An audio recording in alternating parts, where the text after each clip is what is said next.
ओम श्री लक्ष्मी नारायणाय नमः। भक्तों, आज इस वीडियो में हम आपके लिए लेकर आए हैं बृहस्पतिवार की व्रत कथा। आइए कथा प्रारंभ करते हैं। बोलिए गुरु भगवान की जय, विष्णु भगवान की जय, बृहस्पति भगवान की जय। प्राचीन समय की बात है। भारत में एक राजा राज्य करता था। वह बड़ा प्रतापी तथा दानी था। वह नित्य प्रति मंदिर में भगवान के दर्शन करने जाता था। वह ब्राह्मण और गुरु की सेवा भी किया करता था। उसके द्वार से कोई भी याचक निराश होकर खाली हाथ नहीं लौटता था। वह प्रत्येक गुरुवार को व्रत रखता एवं पूजन करता था। हर दिन गरीबों की सहायता करता था। परंतु ये सब बातें उसकी रानी को अच्छी नहीं लगती थीं। वह न व्रत करती थी और न किसी को एक भी पैसा दान रूप में देती थी। वह राजा को भी ऐसा करने से मना किया करती थी। एक समय की बात है कि राजा शिकार खेलने वन को चले गए। घर पर रानी और दासी थी। उस समय गुरु बृहस्पति साधु का रूप धारण कर राजा के दरवाजे पर भिक्षा मांगने आए। साधु ने रानी से भिक्षा मांगी तो वे कहने लगी, हे साधु महाराज, मैं इस दान पुण्य से तंग आ गई हूँ। इस काम के लिए तो मेरे पतिदेव ही बहुत हैं। अब आप ऐसी कृपा करें कि सारा धन नष्ट हो जाए तथा मैं आराम से रह सकूं। साधु रूपी बृहस्पति देव ने कहा, हे देवी, तुम बड़ी विचित्र हो। संतान और धन से कोई भी दुखी नहीं होता है, इसको सभी चाहते हैं। पापी भी पुत्र और धन की इच्छा करता है। अगर तुम्हारे पास धन अधिक है तो भूखे मनुष्यों को भोजन कराओ, प्याऊ लगवाओ, ब्राह्मणों को दान दो, धर्मशालाएं बनवाओ, कुआं, तालाब, बावड़ी, बाग, बगीचे आदि का निर्माण कराओ तथा निर्धनों की कुमारी कन्याओं का विवाह कराओ, साथ ही यज्ञ आदि करो। इस प्रकार के कर्मों से आपके कुल का और आपका नाम लोक परलोक में भी सार्थक होगा एवं तुम्हें भी स्वर्ग की प्राप्ति होगी। परंतु रानी साधु की इन बातों से खुश नहीं हुई। उसने कहा, हे साधु महाराज, मुझे ऐसे धन की आवश्यकता नहीं जिसको रखने और संभालने में ही सारा समय नष्ट हो जाए तथा मैं अन्य लोगों को दान देती फिरूं। साधु ने कहा, हे देवी, यदि तुम्हारी ऐसी ही इच्छा है तो जैसा मैं तुम्हें बताता हूँ तुम वैसा ही करना। बृहस्पतिवार के दिन घर आंगन को गोबर से लीपना, अपने केशों को पीली मिट्टी से धोना, केशों को धोते समय स्नान करना, राजा से कहना वह हजामत करवाए, भोजन में मांस मदिरा खाना, कपड़े धोबी के यहाँ धुलने देना। इस प्रकार 7 बृहस्पतिवार करने से तुम्हारा सारा धन स्वयं ही नष्ट हो जाएगा। ये कहकर साधु महाराज रूपी बृहस्पति देव अंतर्धान हो गए। रानी ने साधु के कहने के अनुसार 7 बृहस्पतिवार तक वैसा ही करने का विचार किया। साधु के बताए अनुसार कार्य करते हुए उसे केवल 3 बृहस्पतिवार ही बीते थे कि उसकी समस्त धन संपत्ति नष्ट हो गई। भोजन के लिए दोनों समय परिवार तरसने लगा तथा सांसारिक भोगों से भी दुखी रहने लगा। तब राजा रानी से कहने लगा कि हे रानी, तुम यहाँ पर रहो, मैं दूसरे देश को जाता हूँ, क्योंकि यहाँ पर मुझे सभी मनुष्य जानते हैं, इसलिए मैं यहाँ कोई काम नहीं कर सकता। मैं अब परदेश जा रहा हूँ, वहाँ कोई काम धंधा करूँगा, शायद हमारे भाग्य बदल जाएं। ऐसा कहकर राजा परदेश चला गया। वह वहाँ जंगल से लकड़ी काट कर लाता और शहर में बेचता। इस तरह वह अपना जीवन व्यतीत करने लगा। इधर राजा के बिना रानी और दासियां दुखी रहने लगीं। किसी दिन भोजन मिलता और किसी दिन जल पीकर ही रह जाती थीं। एक समय रानी और दासियों को 7 दिन बिना भोजन के व्यतीत करने पड़े। तो रानी ने अपनी दासी से कहा, हे दासी, यहाँ पास ही के नगर में मेरी बहन रहती है। वह बड़ी धनवान है, तू उसके पास जा और वहाँ से 5 सिर बेचर मांग कर ले आ, जिससे कुछ समय के लिए गुजारा हो जाएगा। दासी रानी की बहन के पास गई। रानी की बहन उस समय पूजा कर रही थी। बृहस्पतिवार का दिन था। दासी ने रानी की बहन से कहा, हे रानी, मुझे आपके पास आपकी बहन ने भेजा है, मुझे 5 सेर बेचर दे दो। दासी ने ये बात अनेक बार कही, परंतु रानी की बहन ने कोई उत्तर नहीं दिया, क्योंकि वे उस समय बृहस्पतिवार की कथा सुन रही थी। जब दासी को रानी की बहन से कोई उत्तर नहीं मिला तो वे बहुत दुखी हुई। उसे क्रोध भी आया। वह लौटकर रानी से बोली, हे रानी, आपकी बहन बहुत ही घमंडी है। वह छोटे लोगों से बात भी नहीं करती। मैंने उससे कहा तो उसने कोई उत्तर नहीं दिया। मैं वापस चली आई। रानी बोली, हे दासी, इसमें उसका कोई दोष नहीं है। जब बुरे दिन आते हैं तब कोई सहारा नहीं देता है। अच्छे और बुरे का पता विपत्ति में ही लगता है। जो ईश्वर की इच्छा होगी वही होगा। ये सब हमारे भाग्य का दोष है। उधर रानी की बहन ने सोचा कि मेरी बहन की दासी आई थी, परंतु मैं उससे नहीं बोली, इससे वह बहुत दुखी हुई होगी। अतः कथा सुन और विष्णु भगवान का पूजन समाप्त कर वह अपनी बहन के घर आई और कहने लगी, हे बहन, मैं बृहस्पतिवार का व्रत कर रही थी। तुम्हारी दासी हमारे घर गई थी, परंतु जब तक कथा होती है तब तक हम लोग न उठते हैं और न बोलते हैं, इसलिए मैं नहीं बोली। कहो, दासी क्यों गई थी? रानी बोली, बहन, हमारे घर अनाज नहीं था। वैसे तुमसे कोई बात छिपी नहीं है, इस कारण मैंने दासी को तुम्हारे पास 5 सेर बेजल लेने के लिए भेजा था। रानी की बहन बोली, बहन देखो, बृहस्पति भगवान सबकी मनोकामना पूर्ण करते हैं। देखो, शायद तुम्हारे घर में ही अनाज रखा हो। ये सुनकर दासी घर के अंदर गई तो वहाँ उसे एक घड़ा बेझर का भरा मिल गया। उसे बड़ी हैरानी हुई, क्योंकि उसने एक एक बर्तन देख लिया था। उसने बाहर आकर रानी को बताया। दासी अपनी रानी से कहने लगी, हे रानी देखो, वैसे हमको जब अन्न नहीं मिलता तो हम रोज ही व्रत करते हैं।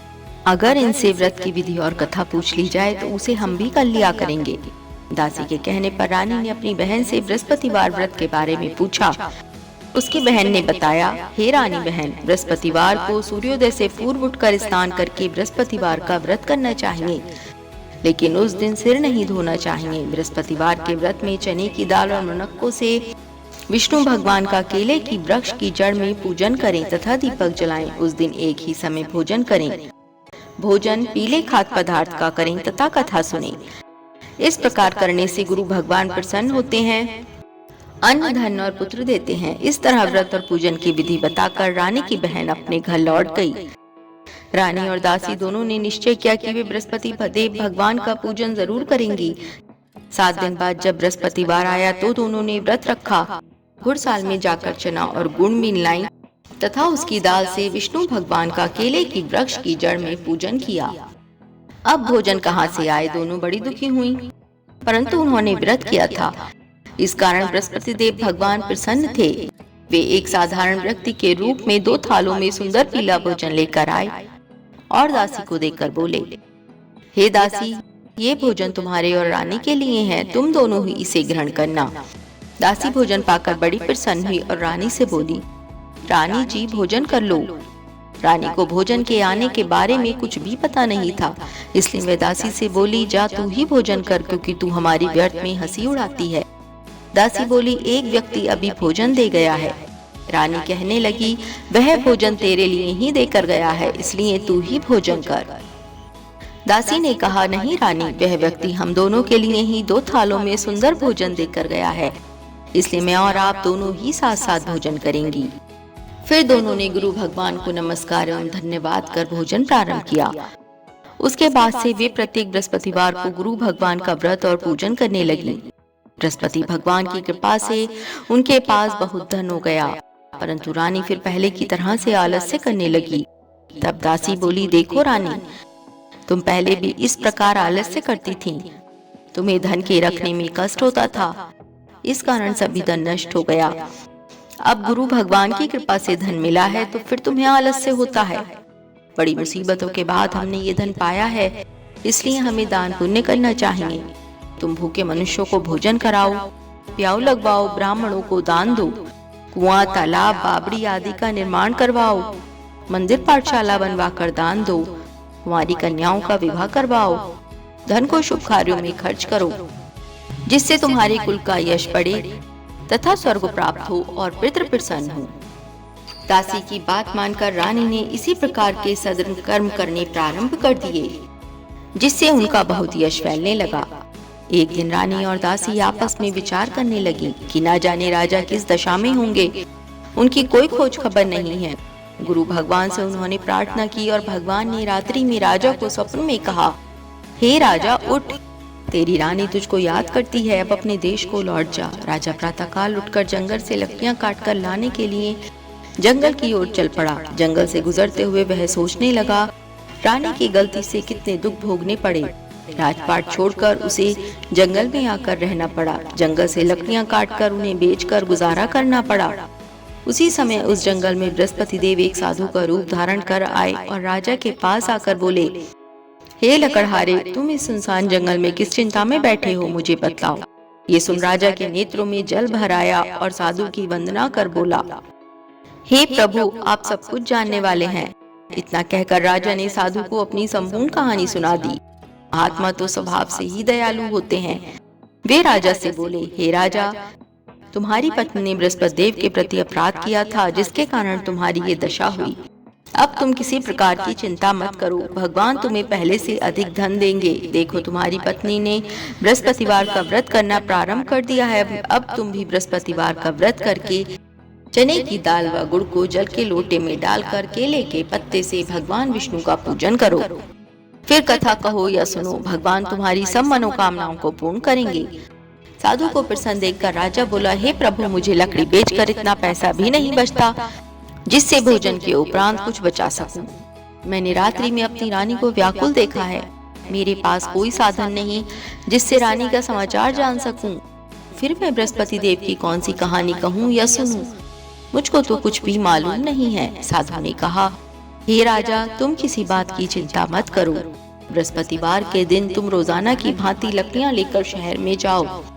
तुम्हें रोज से दुगना धन प्राप्त होगा, जिससे तुम भली भांति भोजन कर लोगे तथा बृहस्पति देव की पूजा का सामान भी आ जाएगा। बृहस्पति देव की कथा इस प्रकार से है। बोलिए गुरु भगवान की जय, विष्णु भगवान की जय, बृहस्पति भगवान की जय। प्राचीन काल में एक बहुत ही निर्धन ब्राह्मण था। उसके कोई संतान नहीं थी। वह नित्य पूजा पाठ करता, परंतु उसकी स्त्री बहुत मलिनता के साथ रहती थी। वह न स्नान करती और न किसी देवता का पूजन करती। प्रातःकाल उठते ही सर्वप्रथम भोजन करती, बाद में घर के कोई अन्य कार्य करती। इस कारण ब्राह्मण देवता बहुत दुखी रहते थे। वह अपनी पत्नी को बहुत समझाते, किंतु उसका कोई भी परिणाम न निकलता। भगवान की अनुकंपा से एक समय उस ब्राह्मण की पत्नी गर्भवती हुई और 10वें महीने उसने एक सुंदर कन्या को जन्म दिया। निर्धन ब्राह्मण कन्या के जन्म से बहुत दुखी हुआ। धीरे धीरे ब्राह्मण की कन्या बड़ी होने लगी। बचपन से ही उस कन्या की रुचि भगवान विष्णु की पूजा में थी।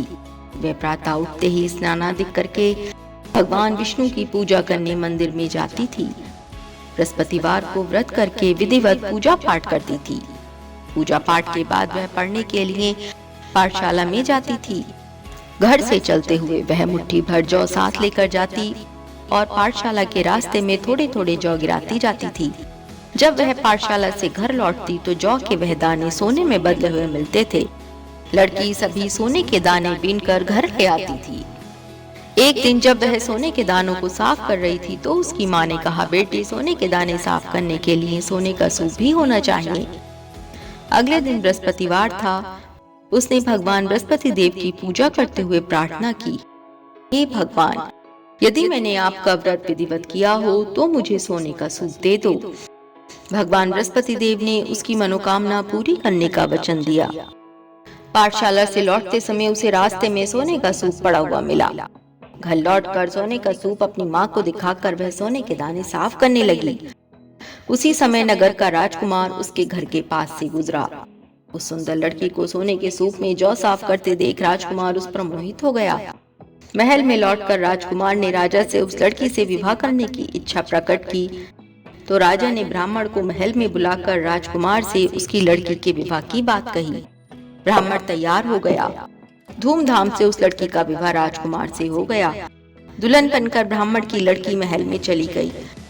लड़की के चले जाने से ब्राह्मण फिर निर्धन हो गया। उसे कई कई दिन भोजन भी नहीं मिलता था। बहुत दुखी होकर ब्राह्मण एक दिन अपनी लड़की के पास गया। अपने पिता से निर्धनता का समाचार सुनकर उसने बहुत सा धन देकर पिता को विदा किया। उस धन से उस ब्राह्मण के कुछ दिन तो आराम से गुजर गए, लेकिन जल्दी ही फिर भूखों मरने की हालत हो गई। ब्राह्मण अपनी लड़की से धन लेने के लिए फिर महल में पहुंचा। लड़की ने पिता की बुरी हालत देखकर कहा, पिताजी, आखिर आप कब तक मुझसे धन लेकर जीवन यापन करेंगे? आप कोई ऐसा उपाय क्यों नहीं करते जिससे आपका घर धन संपत्ति से भर जाए? ब्राह्मण ने कहा, मैंने तेरी माँ को बहुत समझा लिया, पर उसकी समझ में कुछ भी नहीं आता। उसका फूहड़पन नष्ट हो तो घर की निर्धनता भी दूर हो जाए। तब कुछ सोचकर लड़की ने पिता से कहा, पिताजी, आप कुछ दिनों के लिए माँ को मेरे पास छोड़ जाओ। तब कुछ सोचकर ब्राह्मण अपनी पत्नी को लड़की के पास महल में छोड़ आया। लड़की ने अपनी माँ से कहा, माँ, तुम कल प्रातः उठकर स्नान आदि करके भगवान बृहस्पति देव विष्णु जी की पूजा अवश्य करना। पूजा करने से तुम्हारी निर्धनता अवश्य दूर हो जाएगी। लेकिन उसकी माँ ने उसकी कोई बात नहीं मानी। तब क्रोधित होकर लड़की ने अपनी माँ को एक कक्ष में बंद कर दिया। सूर्योदय के समय माँ को उठाकर जबरदस्ती उसे स्नान कराया और फिर मंदिर में ले जाकर भगवान बृहस्पति देव की पूजा कराई।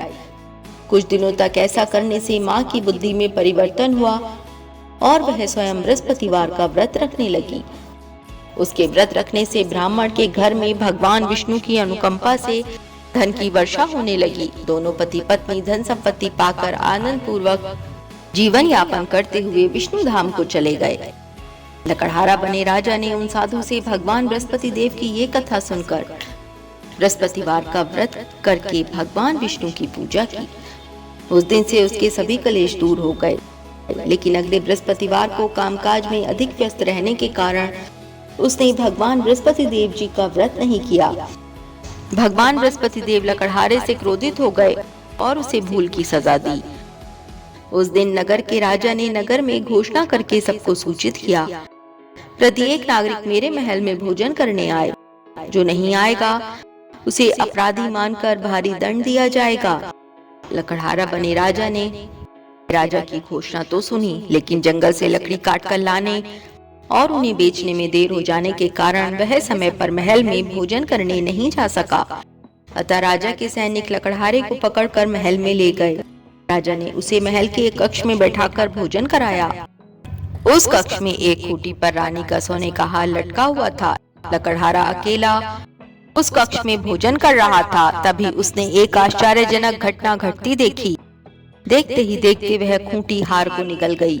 थोड़ी देर के बाद राजा ने हार को गायब देखा तो लकड़हारे को कारावास में डलवा दिया।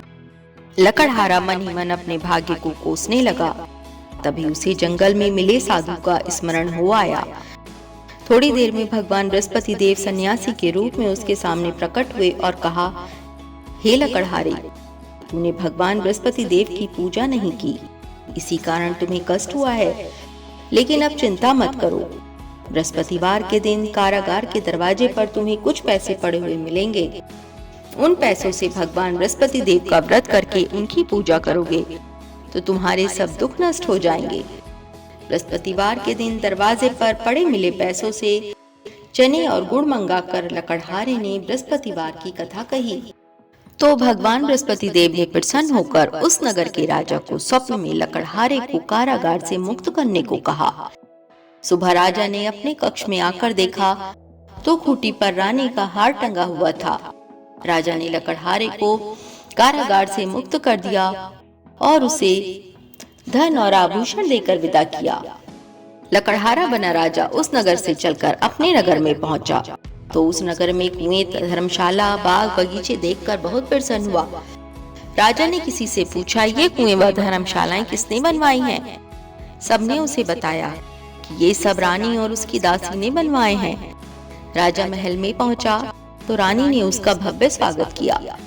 तब राजा ने निश्चय किया कि सप्ताह में एक बार तो सभी बृहस्पति देव का व्रत तथा पूजन करते हैं, परंतु मैं प्रतिदिन व्रत किया करूंगा तथा दिन में 3 बार कथा कहा करूंगा।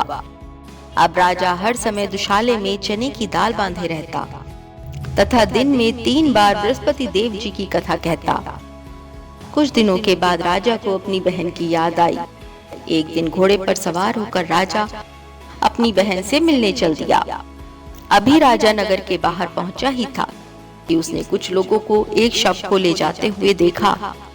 राजा को स्मरण हो आया कि आज उसने किसी को बृहस्पतिवार की व्रत कथा नहीं सुनाई है।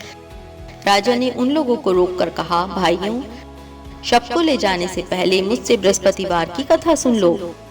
लोगों ने राजा पर क्रोधित होते हुए कहा, तुम पागल तो नहीं हो? लेकिन कुछ बड़े बूढ़े लोगों ने कहा, अच्छा भाई, साथ में चलते चलते तुम अपनी कथा भी सुना लो। राजा ने चलते हुए आधी कथा ही सुनाई थी कि शव हिलने लगा। राजा की पूरी कथा सुनाते ही शव उठकर बैठ गया। लोगों ने हैरानी से दांतों तले उंगली दबाई और अगले बृहस्पतिवार से भगवान बृहस्पति देव का व्रत करने व कथा सुनने का निश्चय कर लिया। अब घोड़े पर सवार राजा चलते हुए एक किसान के पास पहुंचा। किसान अपने खेत में हल चला रहा था। राजा ने कहा, अरे भाई, मुझसे बृहस्पतिवार की कथा सुन लो। किसान झुंझलाकर बोला, अरे भाई, देख नहीं रहे, जितनी देर तक तुम्हारी कथा सुनूंगा उतनी देर में तो पूरे खेत में हल चला लूंगा। राजा निराश होकर चलने लगा। तभी किसान के बैल लड़खड़ाकर जमीन पर जा गिरे। किसान के पेट में भी जोरों का दर्द होने लगा। उस किसान की पत्नी जब खाना लेकर आई तो उसने किसान से इस बारे में पूछा। किसान ने घुड़सवार की पूरी कहानी सुनाई। किसान की पत्नी दौड़ती हुई राजा के पास पहुंचकर हाथ जोड़कर बोली, भैया, मैं तुम्हारी कथा सुनने को तैयार हूँ। राजा ने उसके साथ खेत पर पहुंचकर बृहस्पतिवार की कथा सुनाई। तभी बैल उठकर खड़े हो गए। किसान के पेट का दर्द भी तुरंत ठीक हो गया। राजा अपनी बहन के घर पहुंचा तो उसकी बहुत आवभगत हुई। अगले दिन सुबह उठकर राजा ने देखा, घर के सभी लोग भोजन कर रहे हैं। किसी भूखे को बृहस्पतिवार की कथा सुनाए बिना राजा भोजन नहीं करता था। उसने बहन से कहा, बहन, क्या घर में कोई ऐसा व्यक्ति है जिसने अभी तक भोजन ना किया हो? उसकी बहन बोली, भैया, हमारे घर में तो क्या, आपको पूरे नगर में कोई ऐसा व्यक्ति नहीं मिलेगा जिसने सुबह सुबह भोजन नहीं किया हो। तब राजा ने बहन के घर से निकलकर उस नगर में बिना भोजन किए व्यक्ति की तलाश की। एक गडरिये के घर में उसका बेटा बीमार होने के कारण भूखा रह गया था। राजा ने उसको जाकर बृहस्पतिवार की कथा सुनाई। कथा सुनते सुनते गडरिये का बीमार बेटा बिल्कुल ठीक हो गया। सबने राजा की बहुत प्रशंसा की। एक दिन राजा ने अपनी बहन से कहा, बहन, अब हम अपने घर जाना चाहते हैं, तुम भी हमारे साथ चलो, कुछ दिन वहां रहकर लौट आना। राजा की बहन ने अपनी सास से पूछा तो सास ने ताने देते हुए कहा, बहू, मायके जाना हो तो अकेली जाना, मेरे पोतों को नहीं ले जाना, तुम्हारे भाई के कोई संतान नहीं है, कहीं तुम्हारी भाभी मेरे पोतों पर कोई जादू टोना ना कर दे। दूसरे कक्ष में बहन की सास की बातें सुनकर राजा दुखी मन से अकेला ही अपने नगर को लौट गया। रानी ने राजा से कहा, आप तो अपनी बहन को साथ लाने की बात कहकर गए थे, फिर बहन को साथ क्यों नहीं लाए? तब राजा ने दुखी होते हुए कहा, रानी, हम निसंतान हैं, इसलिए कोई हमारे घर आना पसंद नहीं करता। रानी ने राजा को समझाया, हे प्राणनाथ, हमें बृहस्पति देव ने सब कुछ दिया है, अब भगवान बृहस्पति देव हमें संतान भी अवश्य देंगे। बृहस्पतिवार को विधिवत व्रत करते हुए राजा रानी ने भगवान बृहस्पति देव से संतान के लिए प्रार्थना की। कुछ दिनों के बाद उन्होंने स्वप्न में दर्शन देते हुए कहा, हे राजन, तेरी मनोकामना अवश्य पूरी होगी। एक सप्ताह बाद ही रानी गर्भवती हो गई। 10वें महीने रानी ने एक सुंदर पुत्र को जन्म दिया। राजा रानी जीवन पर्यंत बृहस्पतिवार का व्रत करते रहे। उनके घर में धन की वर्षा होती रही। इस तरह आनंद पूर्वक जीवन यापन करते हुए राजा रानी भगवान बृहस्पति देव की अनुकंपा से मोक्ष को प्राप्त करके सीधे वैकुंठ धाम पहुंच गए। बृहस्पतिवार को विधिवत व्रत करके जो स्त्री पुरुष भगवान विष्णु की पूजा करते हैं, भगवान उनकी सभी मनोकामनाएं पूरी करते हैं। इति श्री बृहस्पतिवार व्रत कथा। बोलिए गुरु भगवान की जय, विष्णु भगवान की जय, बृहस्पति भगवान की जय। भक्तों, अगर आपको हमारी ये वीडियो अच्छी लगी हो तो चैनल को सब्सक्राइब अवश्य करें। धन्यवाद।